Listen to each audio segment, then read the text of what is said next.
여러분, 안녕하세요. 보통 대한민국의 상거래가 가장 활발하게 일어나는 골든타임. 언제라고 생각하십니까? 아마 다들 퇴근하고 저녁 식사 마친 뒤인 저녁 8시에서 10시 무렵을 떠올리시겠죠. 네, 맞아요.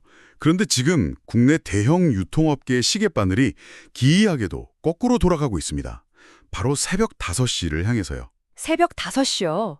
진짜 꼭두 새벽이잖아요. 그렇죠. 도대체 누가 이 시간에 수백억 원의 지갑을 열고 있는 걸까요? 오늘이 2026년 5월 7일 목요일인데요. 오늘 저희가 준비한 깊이 있는 분석 시간에 이 현상을 낱낱이 파헤쳐 보려고 합니다. 네, 오늘 분석의 핵심 자료는 바로 케어유니스 김영래 편집장의 오늘의 시니어 트렌드 리포트입니다. 방금 말씀하신 그 새벽 5시의 반란이 우리가 파헤쳐야 할 거대한 산업적 재편의 핵심 팩트거든요. 네네. 본격적으로 시작하기 전에 오늘 자료에 인용된 아주 흥미로운 옛 문헌 구절이 하나 있어서 먼저 나누고 싶어요. 아, 어떤 구절이죠? 며칠 전 이파가 지나면서 이제 여름으로 가는 길목이잖아요. 책은 담에 이런 구절이 나옵니다. 마음은 비워두어야 의리가 찾아오고 채워두어야 무력이 들어오지 못한다. 와, 낡은 편견을 먼저 비워내야만 새롭고 진실된 팩트가 들어설 자리가 생긴다는 그런 날카로운 통찰이네요. 맞아요. 저희의 오늘 미션도 딱 그겁니다. 우리가 은연중에 가졌던 나이 들면 곧 사회적 쇠퇴라거나 시니어는 그저 수동적인 돌봄의 대상이라는 그런 낡은 선입견이 있잖아요. 네, 그런 편견을 이 방송을 통해 완전히 비워내야죠. 바로 그겁니다. 놀랍게 변화하는 새로운 팩트로 그 빈자리를 꽉 채워 넣는 시간을 가질 겁니다. 청취자 여러분, 지금 듣고 계신 여러분이 20대든 40대든 60대든 상관없습니다. 맞아요. 이건 먼 이웃의 이야기가 아니거든요. 네, 바로 여러분 자신의 미래이자 여러분 부모님이 살아가고 있는 현재의 룰이 어떻게 완전히 뒤바뀌고 있는지에 대한 아주 확실한 보고서입니다. 자, 그럼 첫 번째 팩트, 유통업계 시계바늘 이야기로 바로 들어가 보죠. 좋습니다. 그 롯데 홈쇼핑이랑 NS 홈쇼핑 이야기죠? 네네, 생방송 시작 시간을 기존보다 1시간을 훅 앞당겨서 새벽 5시로 편성했다고 합니다. 이걸 그냥 어르신들이 아침잠이 없으셔서 일찍 깨셨나? 이렇게 넘기면 큰일 나는 거죠. 그럼요. 기업은 철저하게 자본의 흐름을 따라가잖아요. 방대한 고객 구매 데이터를 분석해 본 결과 놀랍게도 이 이른 아침 시간대에 시니어 고객층의 지갑이 어마어마한 규모로 열린다는 걸 확인한 겁니다. 와, 데이터가 증명한 거군요. 맞습니다. 그래서 이제 새벽 5시는 남는 자투리 방송 시간이 아니에요. 홈쇼핑 업계의 새로운 시니어 프라임타임, 즉 골든타임으로 격상된 겁니다. 아, 시니어 프라임타임이요? 네, 세계일보 보도를 보면 현장 데이터가 이걸 완벽하게 뒷받침해 줍니다. 실제로 새벽 5시에 고단가의 건강기능식품이나 그 프리미엄 여행 상품 주문이 폭주하고 있다니까요. 보통 우리는 소비 트렌드 하면 2030, 그러니까 젊은 세대가 주도한다고 생각하잖아요. 그렇죠. 항상 그래왔다고 믿었죠. 근데 지금 벌어지는 현상을 보면 이 액티브 시니어들의 막강한 구매력이 아예 거대 유통산업의 시간표 자체를 자기들 시간에 맞춰 새로 짜고 있는 거네요. 맞습니다. 인구 구조의 변화가 소비 시장의 공간과 시간축을 통째로 이동시키고 있는 겁니다. 자본주의 시장에서 제일 강력한 권력이 뭡니까? 바로 구매력이잖아요. 그 권력을 쥔 세대가 스스로 자신들의 골든타임을 선포한 셈이죠. 와, 대단하네요. 자, 이걸 한번 제대로 풀어보죠. 리포트에 같이 소개된 일본의 해외 트렌드를 보면요. 이게 꽤 묘하게 대조가 됩니다. 아, 일본의 시니어 SNS 이용 현황 말씀이시죠? 네.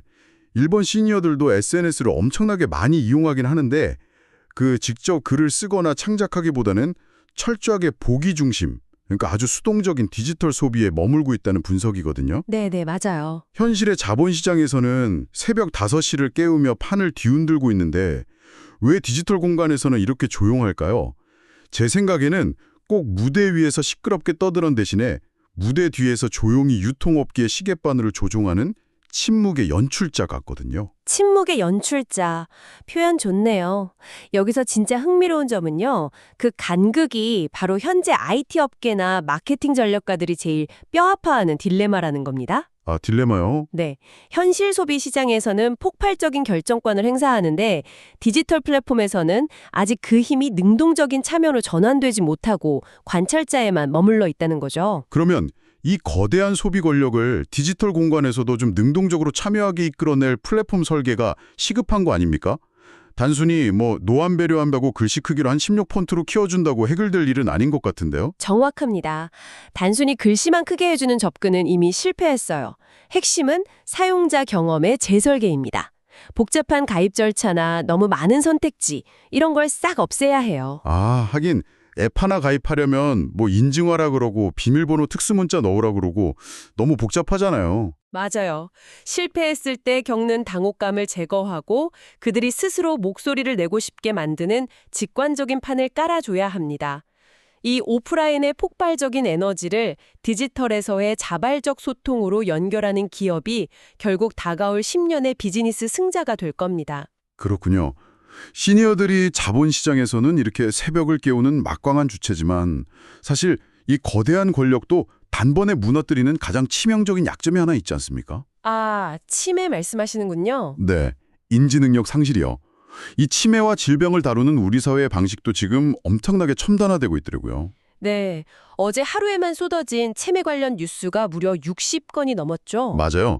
기사들을 쭉 훑어봤는데 단순히 뉴스가 많다는 걸 떠나서 접근 방식이 진짜 다각화됐어요. 과거에는 치매하면 뭐랄까 이 슬픈 짐을 우리 가족이 어떻게 끌어안을까 하는 비극적인 서사였잖아요. 그렇죠. 개인과 가족의 비극이었죠. 하지만 지금은 그 패러다임이 완전히 삼각편대로 진화했습니다. 삼각편대요?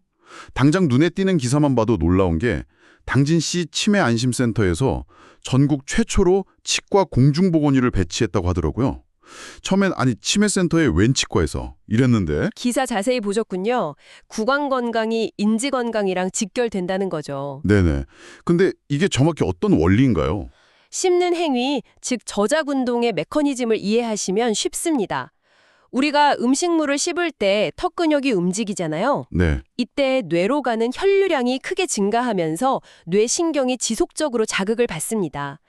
근데 치아가 빠져서 제대로 씹지를 못하면 이 물리적인 뇌 자극 펌프 자체가 멈춰버리는 거죠. 아, 그러니까 이가 빠지는 게 단순히 밥 먹기 불편한 걸 넘어서 뇌 기능 저하의 가속 페달이 되는 거군요. 이 서비스 시범 사업을 시작했어요. 아, 금융보호 영역이군요. 네, 인지 능력이 떨어지면 그 평생 모은 재산이 사기나 보이스피싱 표적이 되기 쉬우니까 그걸 원천 차단하겠다는 거죠.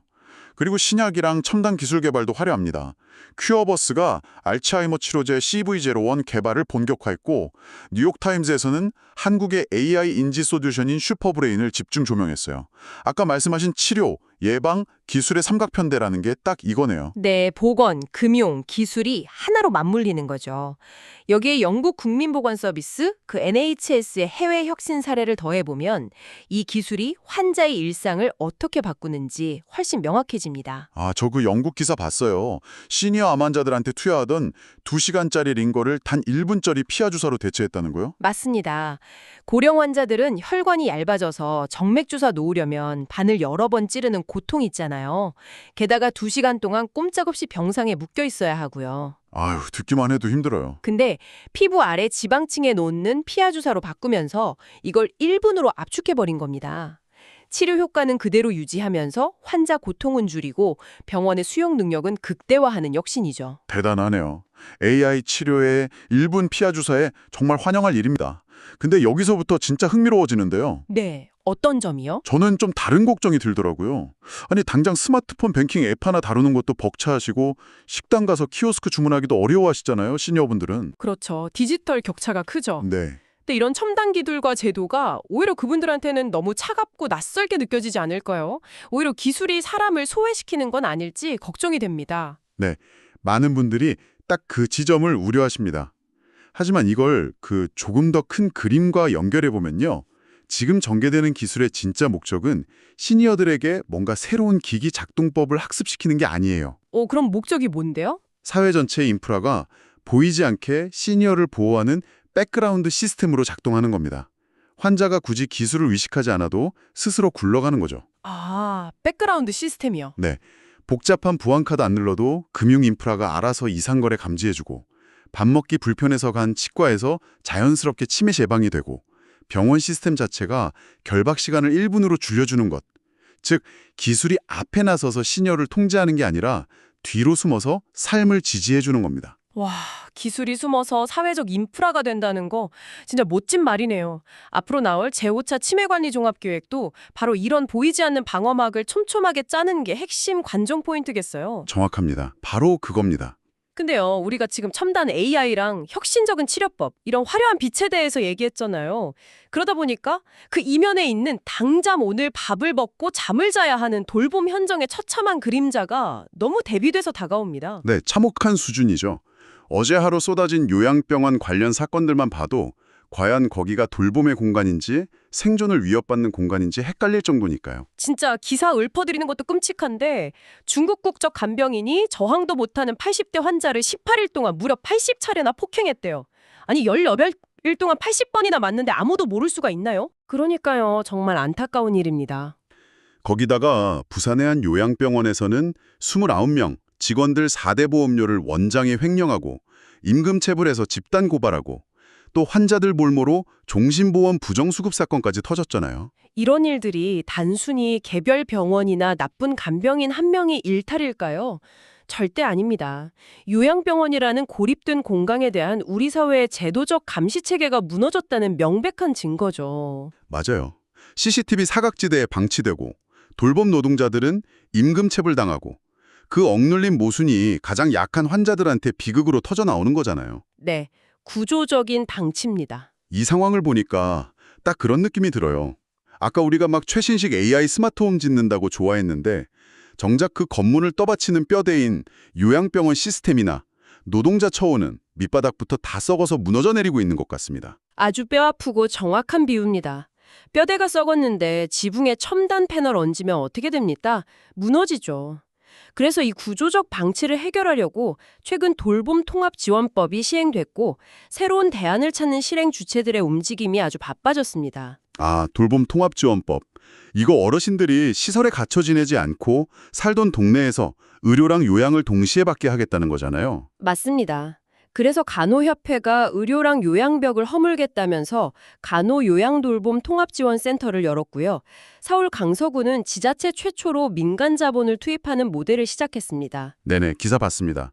성동구는 실시간으로 퇴원 환자 연결해주고 부산 기장군이랑 울산 북구는 케어 안심주택이라는 걸 만들었더라고요. 근데 제가 여기서 주목한 건 이런 돌봄 시장에 민간 자본이 유입되면서 이제 선언이 아니라 실전 경쟁이 시작됐다는 겁니다. 공공 예산만으로는 그 폭발적인 수요를 감당할 수 없으니까요. 네. 근데 어제 돌봄재정 공동행동이라는 단체가 복지부 장관한테 공공예산을 확 늘려야 한다고 강력히 촉구했잖아요. 저희가 뭐 어느 쪽 편을 들여는 건 절대 아니고요. 이게 팽팽하게 맞서고 있다는 게 팩트인데 민간 자본이 돌봄의 질을 높일지 아니면 돈 없으면 질 낮은 서비스로 밀려나는 양극화가 될지 이게 정말 중요한 문제 아닙니까? 맞습니다. 아주 복잡한 딜레마죠. 어느 쪽이 옳다 그르다 판단할 순 없지만 제도의 틀을 채우는 과정에서 공공성과 효율성이 어떻게 균형을 맞출지가 가장 큰 시험대가 될 겁니다. 청취자 여러분 입장에서도 나중에 부모님 모실 때나 본인 노후를 위해서 이 흐름을 꼭 지켜보셔야겠습니다. 자, 무너진 돌봄 시스템 얘기하다 보니까 결국 근본적으로 의료를 바라보는 시각 자체가 바뀌고 있다는 글로벌 트렌드 기사로 자연스럽게 넘어가네요. 네, 이게 정말 중요한 질문을 던지는 건데요. 한마디로 요약하면 덜 치료하고 더 잘 살자. 즉, 의료 과잉에서 적정 진료로의 대전환입니다. 근데 보통 우리는 나이 들수록 병원 자주 가고 검사 많이 받고 시술 받아야 건강해진다고 굳게 믿고 있잖아요. 그런데 글로벌 연구들은 정반대 결과를 내놓고 있습니다. 특히 몸에 칼을 대거나 관을 넣는 그런 침습적 시술이 고령자한테는 오히려 독이 될 수 있다는 거죠. 아, 수술에 스트레스를 견디지 못하고 오히려 상태가 나빠진다는 거군요. 맞습니다. 그리고 상업용 검사들 있잖아요. 생물학적 나이 알려준다는 거. 어제 보도 보니까 그런 것들이 과학적 근거가 부족해서 소비자 불안만 자극한다는 경고도 나왔어요. 아, 맞아요. 피 뽑아서 신체 나이 5살 어리다 이러면 막 비싼 영양제 사고 싶어지잖아요. 바로 그 상술에 현혹되지 말라는 겁니다. 의료 중심에서 삶의 질 중심으로, 그리고 시설 중심에서 내가 살던 제가 중심의 생활 돌봄으로 이동하는 게 전 세계적인 방향입니다. 그래서 이게 다 무슨 의미일까요? 우리는 지금까지 더 많은 약, 더 많은 수술해드리는 게 자식된 도리라고 생각했는데 오히려 과잉 진료를 경계하고 덜 하는 게 진정한 존중과 돌봄일 수 있다는 거네요. 네. 불필요한 고통을 주지 않고 남은 삶의 질을 지켜주는 거죠. 이게 오늘 다룬 모든 트렌드를 꿰뚫는 핵심입니다. 아, 정말 깊은 통찰이네요. 오늘 진짜 많은 걸 배웠습니다. 이 치열한 분석을 마무리하면서 김영래 편집장의 오늘의 트렌드 한 줄을 청취자 여러분께 그대로 낭독해드리고 싶어요. 네, 한번 들어보시죠. 시니어는 이제 단순한 돌봄의 대상을 넘어 소비와 혁신을 이끄는 주체이며 동시에 요양 현장의 민낯을 개선하기 위해 돌봄의 질을 근본적으로 재설계해야 할 때다. 우리가 나눈 이야기를 완벽하게 요약한 핵심 문장이네요. 네, 그렇습니다. 자, 청취자 여러분, 오늘 오프닝에서 말씀드렸던 책은담의 지혜 기억하시나요? 마음을 비워두어야 그곳에 참된 이치가 들어온다. 네, 편견을 비워냈죠. 맞습니다. 우리는 오늘 나이 들면 쇠퇴라는 낡은 편견을 싹 비루고 막강한 권력과 기술의 중심에 선 새로운 시니어의 모습으로 그 자리를 꽉 채웠습니다. 그렇다면 오늘 밤 여러분 스스로에게 이런 도발적인 질문을 던져보시길 바랍니다. 과연 나는 검증되지 않은 안티에이징 상술에 돈을 쓰며 억지로 젊음을 붙잡으려는 수동적인 소비자로 남을 것인가? 아니면 이 거대한 사람의 변화를 주도적으로 누리며 나만의 존엄한 시니어 프라임타임을 설계할 것인가? 아주 묵직한 질문이네요. 스스로